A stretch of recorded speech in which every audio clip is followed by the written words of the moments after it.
Hello guys! Tapos na kami magsimba nila mama. Pupunta na kami sa circle guys. Nasa sasakyan na kami guys.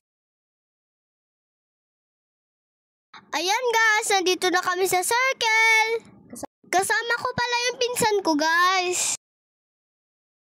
Ayan guys, palingon-lingon pa. Ang dami niya kasing sinasabi.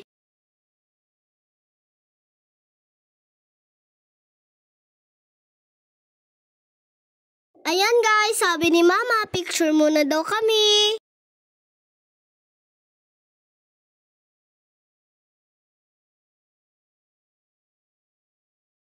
Pupunta na pala kami sa palaruan guys. Kasama ko si Janine, at si Grim at si Priya. Pili muna sila ng mangga guys, bago pumunta sa palaruan.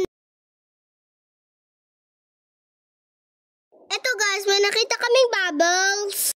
Ayan guys, hinabol-habol pa namin yan guys. Kasi kami bumili kasi mahal. Hanggang dito na lang guys. Maglalaro muna kami. Thank you for watching.